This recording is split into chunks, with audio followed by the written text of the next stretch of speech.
na ang pambansang pantanggal umay upang maghatid ang mga kwento sa buhay. Buong barangay, kapitbahay, mga tropa at tambay, tawagin na pati na rin si nanay. Anong kwento mo? Logan na yan, saan ka man naroon? Logan na yan, gusto mong mapanood? Logan na yan, imatyogan na yan, imatyogan na yan, imatyogan na yan. Hello, Galogs! I'm back! Sabado na naman na puno ng halakhakan ang aking itatanghal kasama ang mga laugh trip na storyang bida na talaga naman nakakahingal! Ako ang iyong pambansang pantagal umay, kaka Mark Logan, at ito ang aking top 5 mga kwentong Mark Logan.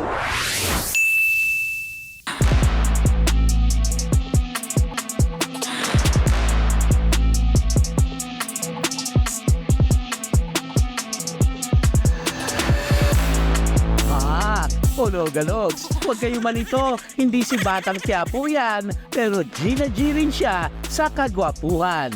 Kung palakasan ng loob, abay bet pati pato, ang San Andres, Manila dyan. Wala kang mababakas na kambal na hiya sa kanyang katawan. Sa pampublikong lugar, all-in kanyang sasayawan. Hello, Galog, it's your boy Fernando Genging, ang pinamaangas pumorma sa Pinas. You know what again, wala mamabarma, dead, yo. Kung sa typical na Noypi ang biyahe ay cause of stress, kay Fernando, isa raw itong opportunity upang mag-flex. Chill na chill niya lang namang pinapakita ang kanyang dance steps. Ang loko, dead masasay ng katabi. Hanggat di nakakaabala ay willing siyang umataw lagi. Sa katunayan, suki na siya ng pampublikong sasakyan. Ang goal niya raw kasi ay pasayahin ang sampayanan. Yung content ko nga po pala sa TikTok is mahilig po ako sumayaw sa public. Tapos, kung ano po yung maisip ko, ayun po yung ginagawa ko. Katulad po ng pagsasayaw ko sa mga bus at tren. Ginagawa ko po yung pagti-TikTok dahil masaya po ako sa ginagawa ko at mahal ko po yung ginagawa ko. Tsaka gusto ko po magpasaya ng maraming tao kahit wala pong kapalit. Ang kanyang mga video sa TikTok ay patok lang naman. Milyong-milyong views lang nahakot ng trip niyang pangmalakasan. Bukod sa pagsayaw sa pampublikong lugar, hahanga ka rin sa cute na damit niya. Gar! May benten, Shrek, ramen, avatar na terno ng kanyang buhok. At ibang klase pang sa taste niya ay pasok. Ito nga po pala yung mga hilig kong suotin sa public pag nagti-TikTok po ako. Katulad po ng Shrek. Ito po, oh. Tapos yung Ben 10 po. Ben 10 t-shirt. That's my favorite, guys. Yes, sir. Look at that. And also ramen. My hoodies ramen, bro. My hoodie ramen. Sino mag-aakala? Ito palang si Fernando. Hindi naman pala dati ganito. Lumaking mahiyain dahil ganon na lang daw siya noon kung kaya-kayanin. Palaging nabubuli sa paaralan. Kaya ang pag-iisa, always niyang nararanasan. Yung elementary days po kasi ako dati, mahilig po akong bulihin. Tapos kung ano-ano po yung pinagsasabi nila sa akin. Tapos simula po nung nag-start na po ako mag-TikTok, kahit ano pong sabihin nila sa akin sa personal, wala na po akong pakialam kasi po wala naman po ako masamang ginagawa at wala po akong tinatapakan tao. Actually, maayain po talaga ako dati since nung bata pa po ako. Tapos nung nag-start po ako mag-TikTok, nawala po yung hiya ko. Tapos sila na po yung nahiya sa akin. Maloko mang tingnan sa social media, subalit very proud ang kanyang pamilya. Actually, okay naman siya kasi syempre nung may trabaho naman siya tsaka tumutulong din naman siya kay mama kasi ako hindi naman ako madalas dito. Tapos syempre hindi namin in-expect na magiging ganyan siya. Mararating niya to. Tapos yun, syempre proud kami sa kanya. Habi na habi itong si Fernando sa madla. Siyang nagpatunay na ang hiya. Carry bells naman palang mawala. Ituloy mo lang yan, Fernando. Huwag kang magsawang ikalat ang happiness sa buong mundo. Maraming mga ngiti na 100% ikaw ang naging sanhi. Siya lang o siya, ataw pa! Narito na ang pambansang pantanggal umay upang maghatid ang mga kwento sa buhay. Buong barangay, kapitbahay, mga tropa at tambay, tawagin na pati na rin si nanay. Anong kwento mo? Logan na yan, saan ka man naroon? Logan na yan, gusto mong mapanood? Logan na yan, imatyogan na yan, imatyogan na yan, imatyogan na yan. Sino nagpapasayo di ba? Sino nag-aalaga sa'yo mga magulang mo, di ba? Sino Pero bakit hindi ko na maramdaman yung mga pagmamahal nila? Sino magtinabaho? Ako, di ba? Ako magbibigay ng pera sa inyo! Bata man sa inyong paningin, huwag niyo siyang maliitin dahil sa aktingan, kaya niyang makipagsabayan. Viral sa TikTok ang batang kala mo'y matanda kung magamok. Pagdating sa pagbato ng mga lines, aakalain mong child star that shines. Meet Power, ang starlet in the making. Bibong-bibo kung ituring dahil bukod sa pag-acting, star din siya sa dancing. Next, talented! Hello, Galogs! Ako pala si Glenn Canlas Jr.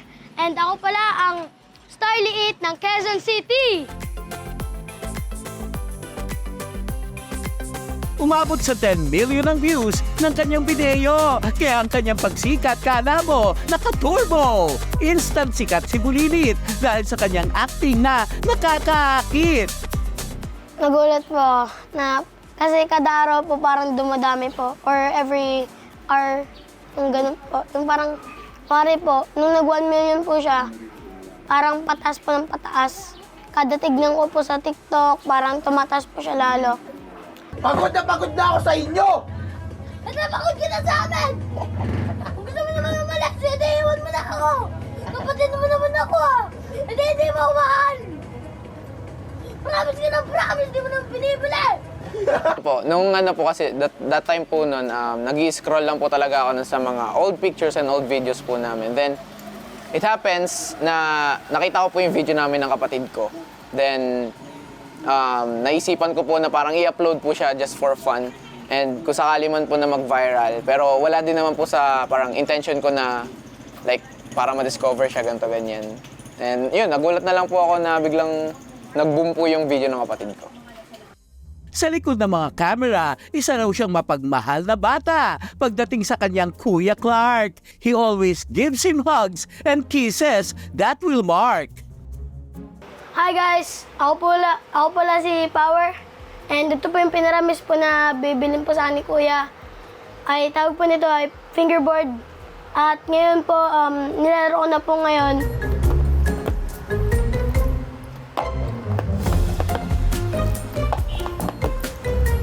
Sa pagrolyo ng aming camera, hindi namin namalaya na si Power. Aba, paiyak na! Ayoko eh, gusto ko may nagmamahal sa akin eh. Eh wala na nga nagmamahal sa'yo. Tignan mo. Ano na ako?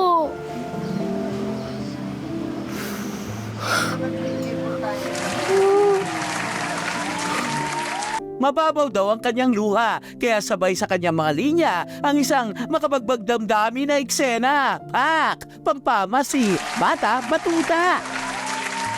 Ano po?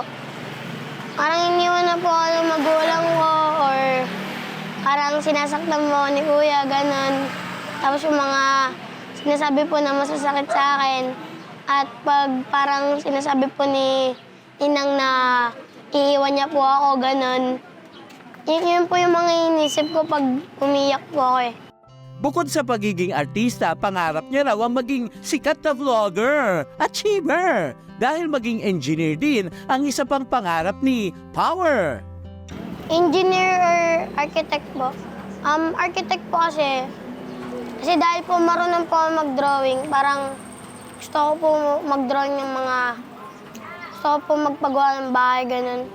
Payo ng kanyang kuya, pagpatuloy lamang niya ang kanyang dream. Because he always got his back, kahit ano man ang kanyang tatahaking track.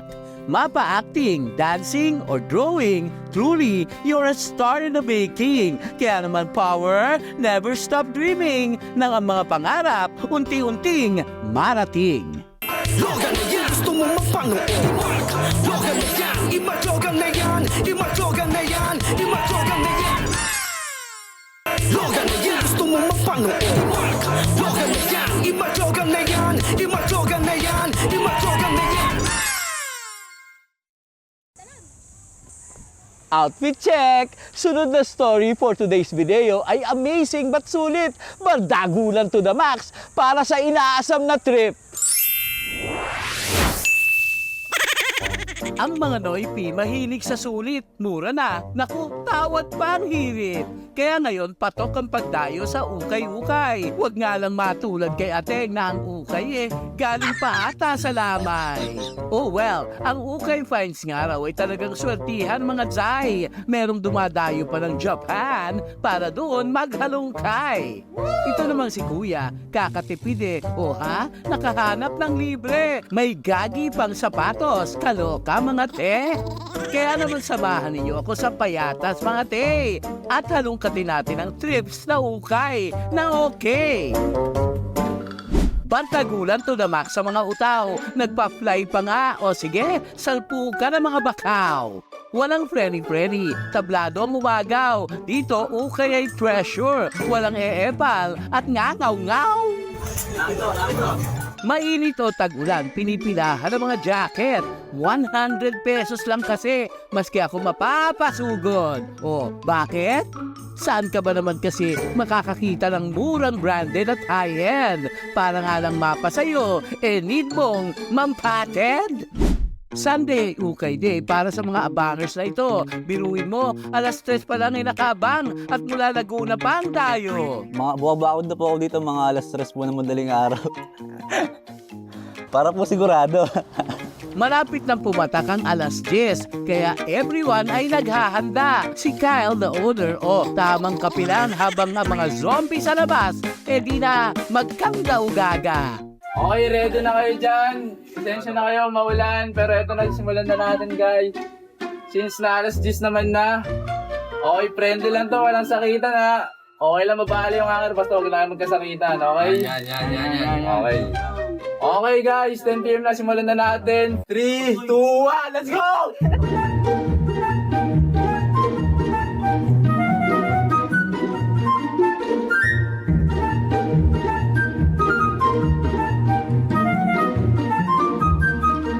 Pagkasugod, kanya-kanyang sipat. Ito talagang bilihan na bawal ang patpat. O tama na kuya, yung iyo na. Yakapin ba naman ng mga nakasampay? Naku po, isang hilera. Ito namang si kuya, tamang imbak lang sa Gedri. Parang mining for gold ng kanyang mga pinipili.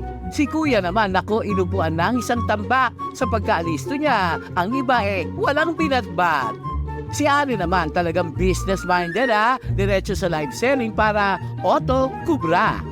Dating 350, 100. Ayan na, oras na ng singilan. Tamang compute lang ng hinakot at katakot-takot na bayaran. 3-3 lang, napakamura. Para sa 33 pieces tapos, ayan, ang dami kong nakuha. O ha? Sulit na sulit. 100 lang, may ibiso ka na. Nice G. 100 lang to mga boss, pero may benta nyo to mga 500. Sobrang solid talaga rito mga boss. Ngayon, no? Yung mapagabalihan ko, sobrang tigas talaga ng mukha ng isa. Tumama sa pangako Sobrang solid no? Yahoo! Si Kyle ang may sala sa dinudumog ngayong Primo Trip. Kasama ang kanyang partner sa kanilang pangmalakasang gimmick. Itong The Primo Trip nga pala, 2020 pa to, pandemic. Ayun, dating dito ganito, nakikikuha-kuha lang din ako, kagayad lang din ako nila dati. Pero yun, 4 years ko siya ginapang, eto na yung resulta. Hanep na ang simpleng negosyo ngayon ay dinadagsa. Kakaiba rin talaga kapag sinamahan ng sipag at kumpiyansa. Pag gusto nyo talaga yung ginagawa nyo, gawin nyo lang. Huwag kayo papapekto sinasabi ng iba. Focus ka lang kung yung ginagawa mo. Ang ukay nga raw ay di para sa mga pihikan. Kung ayaw, di don't. Wala nga naman daw sa pilitan. Bawal ang mapili, bawal ang pihikan. Dapat sa paglaban sa buhay ay ready kang makipaghibagsikan. At logalogs, kung pangarap lang sa buhay ang pag-uusapan, walang makakatalo sa pusong always handang lumaban. Laredo! Matagal na kitang gustong makakausap Siguro naman nabalitaan mo na. O narinig-rinig ang pangalan ko sa mga tao yan. Baguhan lang ako rito. Pero marami na akong narinig tungkol sa'yo. Lahat masama. Sarento, oo o hindi? Ano sa palagay mo?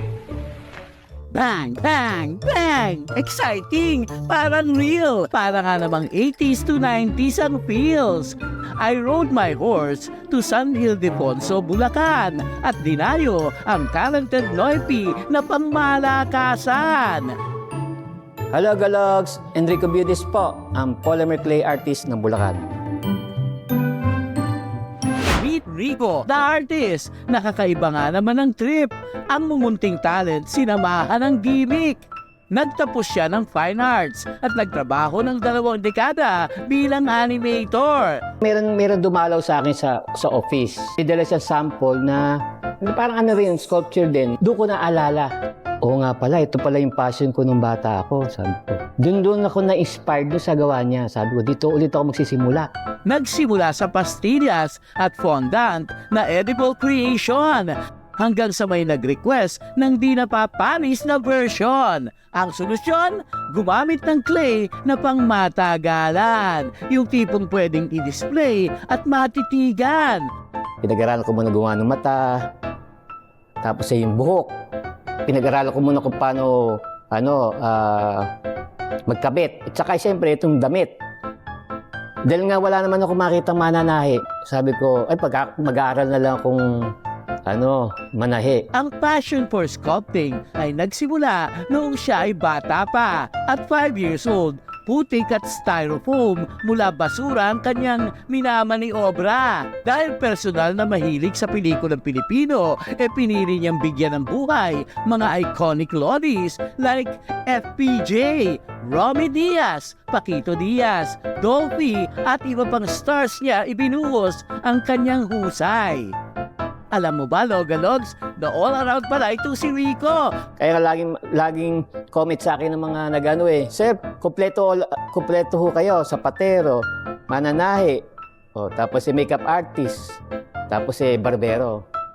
Bukod sa mga artista ay may mga ginawa pa siyang for sure, pamilyar. Huwag niyong susubukan, tsareng. Rico, I'll give you 5 stars. Simula nang mag-viral, marami na raw ang natuwa. Kanya-kanyang request ang Noipis ng Lodis na nakakahanga. May kanya-kanya ng request. Sila Rudy Fernandez, Max Alvarado, Vilma Santos, lahat ng mga iconic. Well, Logalogs, di pa rin maiiwasan ang mga pumupuna. Di naman raw lookalike ang mga saye. FPJ, saan banda? Kuwari, kamukha ikaw ni ganyan, ni Jano Gibbs. Pag mayroon silang napupuna doon sa gawa ko, tinitingnan ko. Pagka nakita ko parang may mali, nga sabi ko, doon ko na-improve. Na-improve ko siyang mabuti kasi nga, baka nga mayroong dapat ayusin. Bungo sa mga naaliw sa kanyang creation. Biruin mo't kaliwat ka na ng gustong bumili na nag-o-offer ng milyon-milyon. Museum of the Stars, yan ang kanyang mumunting goal. Pagkilala at walang hanggang pagpupugay sa mga iconic idol. Dream ko na magkaroon tayo ng parang Museum of the Stars. So kung bigyan ng pagtanaw at pagpuri sa mga dating mga idol natin. Marami naman ang na-inspire at naisumunod sa kanyang nasimulan. Mga aspiring artists gusto siyang pilahan. Marami akong mga tagahanga na gustong sumunod sa ginagawa ko. Sir, kung po pwede sir, turuan niyo po kami para sa susunod na generation. Para kung time na hindi ko na kayang gumawa, sila na magpapatuloy. Nakakataba nga ng puso na may katulad ni Rico na nagbibigay halaga sa kontribusyon ng mga iconic Pinoy stars na walang katumbas na pera. Hindi lang naman kasi ako sumaya Ang sumaya pati mga taong yung nagmamahal sa kanila. Sir, sabi na ganyan, sir, butit na isipan yung gawin yan. At binuhay niyo po yung idol namin.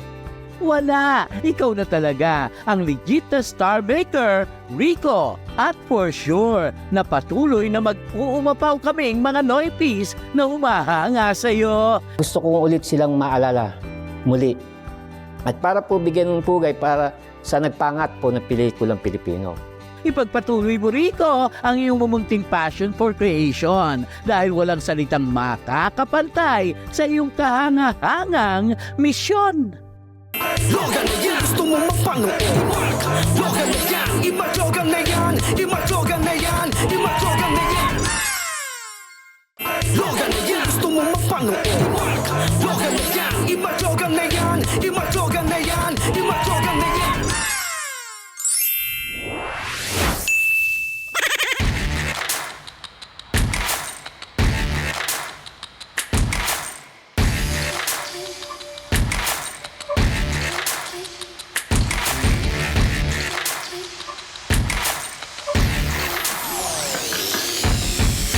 Isa ang billiard sa mga laro na sikat sa Pinas. Sa kanto man o simpleng tambayan, Noy P. and Dia atras. Kinakailangan gumamit ng tako upang bola sa butas maipuslo. Sikat na rin ito bilang online game. Kaya naman para sa mga gamers, take your aim. Well-known dito si Efren Bata Reyes. The magician siya kung tawagin sa kanyang galing sa mga tricks. Siya ikay mapapasabi ng wala stick. Oh, very 70s. Tunay ngang may pakpak ang balita. Nakarating sa amin na isang 5-year-old na bata, mala Efren kung umasinta ng mga bola.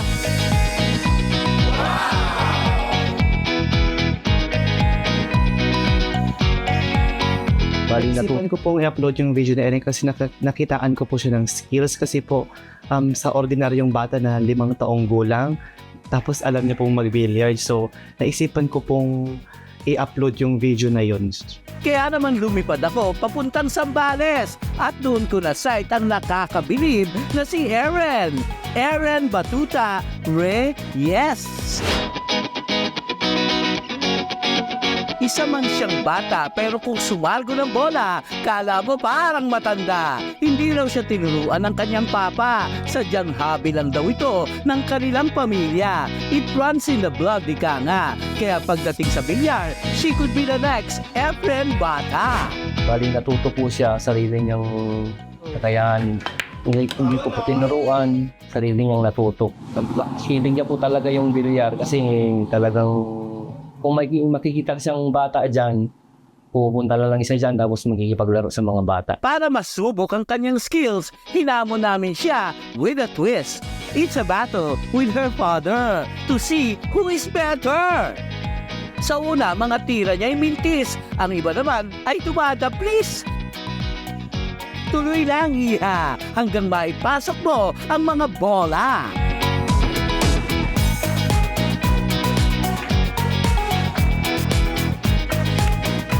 Oh ha? Sa pool. Chill lang. Baka umiyak si Papa.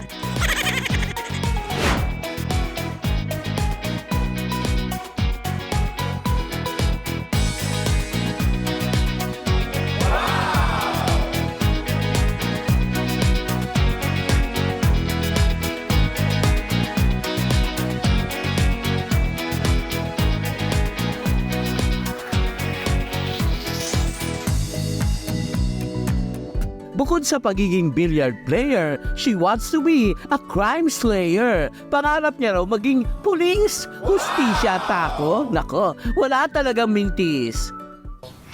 Pulis po. Kasi po, tulong po ako sa tao po. Sa edad na 5, wow ka nga talaga. Hindi maikakaila. Baka siya lang susunod na magtataas ng ating bandila. Kaya Eren, patuloy mong asintahin ang iyong mga pangarap. Siguro po, susuportahan ko na si Eren sa kung anong meron skills niya. Para kahit pa paano maramdaman niya na may sumusuportang kapamilya niya. Pero sa kuya rin ko, hindi ko papabayaan ang pag-aaral niya. Kaya Eren, patuloy mong asintahin ang iyong mga pangarap. Sa bilyar man o eskwelahan, patuloy kang magsikap. Sa pool ng buhay, mapapa 8-ball man o 9-ball. Sa iyong pagsisikap, maabot mo ang pangarap. Yun. Yan ang sure ball.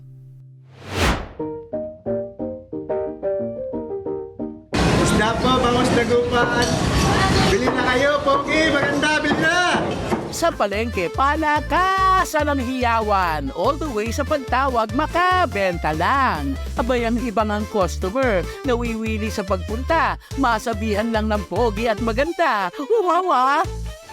O teka, dito lang sa kabi-kabilang bayan, ibahin nyo naman. No to KJ ang tagline dahil may bonggang katawan. Mga tindero-tindera lang naman ang nagpapasiklaban. Gina G sa paghataw, ang mga person, dead masapagod sa maghapon. Napapalitan lang naman ito ng saya dahil sa powerful nilang kwela.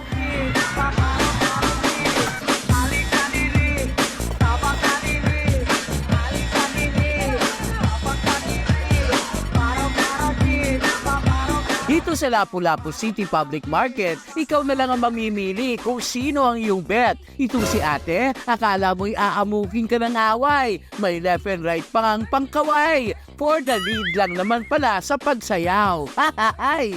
Laro kabay!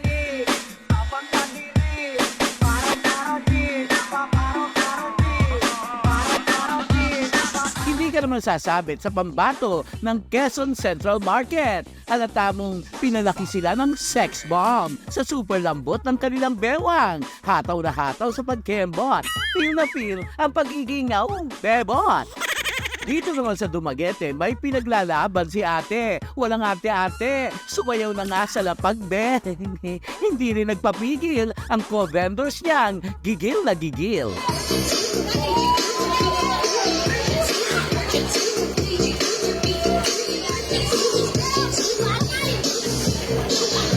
Pangmalakasan din ang entry ng mga fish vendors sa Oroquieta City. Nagsama-sama na sila, ante. Iba rin ang atake. May paliyad-liyad pa nga nang walang kahiya-hiya.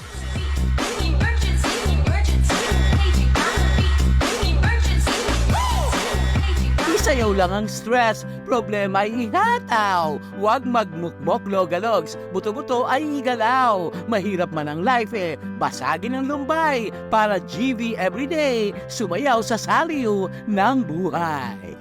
Hanggang sa susunod na kwentuhan, samahan ang inyong pambansang pantanggal umay. Sabay-sabay nating basagin ang lumbay, pagaanin ang trip ng buhay. Ako po ang inyong si Kaka Mark Logan po. At ito ang aking top 5 Anong kwento mo, Mark? Logan na yan, sa kaman Mark? Logan na yan, sa katerbang kwentong kwela, hatid yan ng balita. Tatlong dekada na natin kasama. Sa mga kwento merong weta at malulutong. Pamasa ng tiyak na ating mabubusong. Balikan na papanahon, tsaka yan sa kahon. Mark Logan, hanggang lumbay sa telebisyon. Anong makwento mo, Mark? Logan na yan, sa kaman Mark? Logan na yan, gusto mong mapanood, Mark? Logan na yan, i-Mark Logan na yan, i-Mark Logan na yan. Anong makwento mo, Mark? Logan na yan, sa kaman Mark? Logan na yan, gusto mong mapanood, Mark? Logan na yan, anong makwento mo, Mark? Logan na yan, sa kaman Mark? Logan na yan, sa katerbang kwentong kwela, hatid yan ng balita. Tatlong dekada na natin kasama. Sa mga kwento merong weta at malulutong. Pamasa ng tiyak na ating mabubusong. Balikan na papanahon, tsaka yan sa kahon. Mark Logan, hanggang lumbay sa telebisyon. Anong makwento mo, Mark? Logan na yan, sa kaman Mark?